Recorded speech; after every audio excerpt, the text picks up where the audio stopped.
Imagine flying in an open doorway of a helicopter at 100 or 200 feet and sitting behind an M60 machine gun.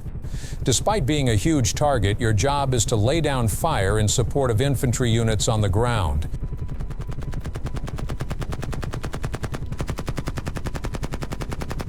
Ray Brock was just 22 years old in 1968 and arrived in Vietnam in the early spring. His MOS was infantry, but like many men, he was plucked from that job and sent where he was needed at the time. Brock was assigned to an Army aviation unit, and after a short period of training, he was flying combat missions as a door gunner.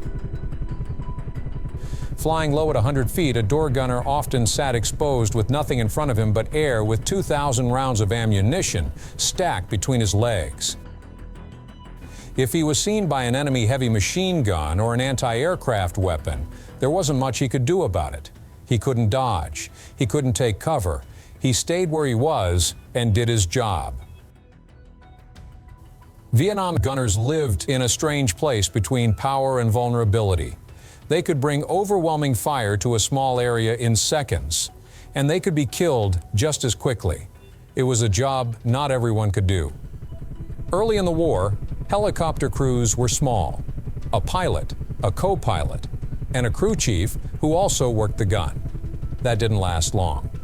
As the war expanded and helicopters were shot down in large numbers, it became clear that the aircraft needed protection on both sides. A fourth crew member was added, the door gunner, sometimes called the shotgun rider. He rode in the open doorway, strapped to the fuselage by a safety harness. The strap kept him from falling out, most of the time. Sometimes they did fall. Some were caught by the strap and hauled back in.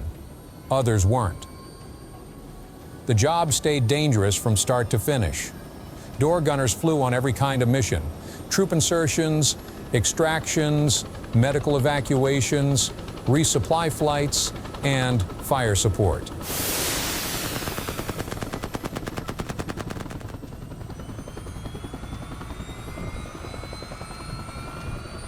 After training, gunners were assigned to aircraft and began flying long hours. They learned the intercom system, how to call out directions using the clock system, how to fly in formation, and how to protect other helicopters while exposed in the open door. Most door gunners carried the M60 machine gun.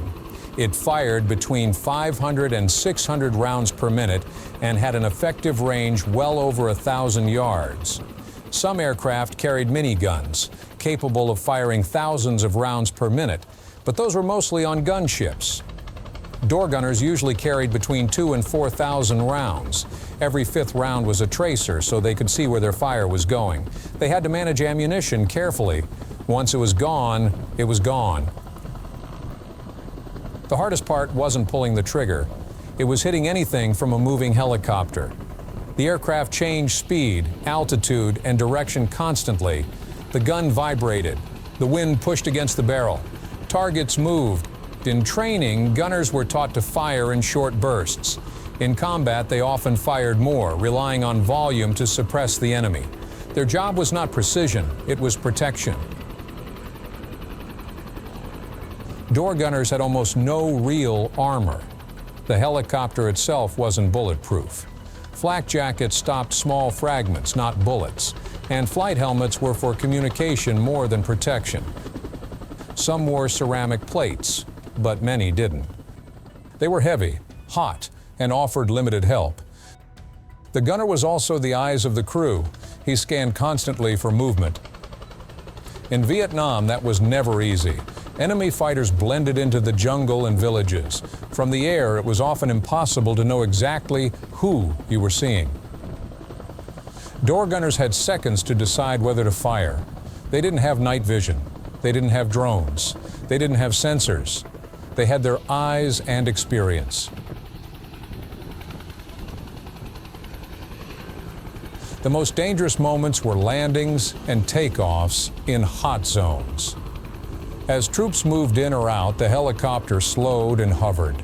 Door gunners would lay down suppressing fire to keep enemy heads down. That made them prime targets for snipers and rocket fire. It was in one of those moments that Ray Brock found himself doing something that wasn't in any manual. On this mission, the aircraft was coming in to extract wounded infantry under fire. As the helicopter approached, enemy fire was heavy. Brock sprayed the area as the aircraft came in low. Troops were already pulling back from the tree line, carrying wounded. At some point, Brock realized the fire coming from the trees was too close, too heavy. Without waiting for orders, he lifted the M60 off its mount. Brock left the chopper and headed closer to the tree line. He laid down fire from the ground, covering the withdrawing troops.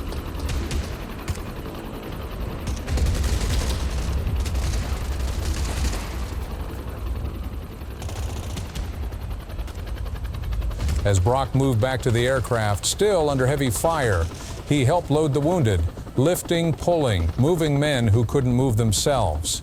Then he climbed back into position.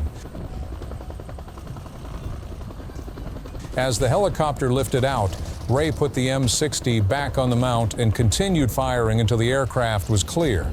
That wasn't unusual behavior for door gunners. What made it dangerous was how exposed it was. Door gunners weren't trained to leave the aircraft, but situations change fast in Vietnam. Many gunners continued to fire after being wounded. Some stayed on the gun until they collapsed. Medical evacuation missions were often the worst. Helicopters flew directly into fire to pull out wounded men. Door gunners watched soldiers get hit below them. They watched medics work in cramped cabins. They watched helicopters leave carrying friends and sometimes bodies. Veterans later said that most missions were boring. Long flights, staring at jungle.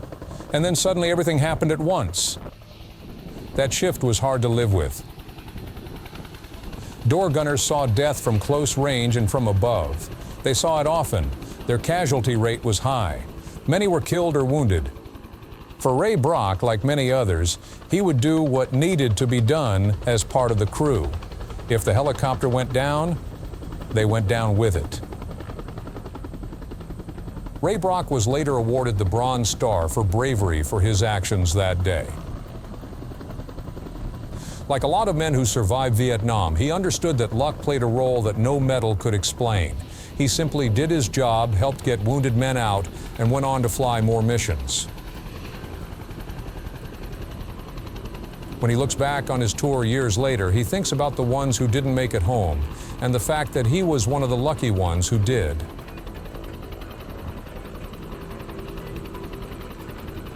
Thanks for joining us tonight.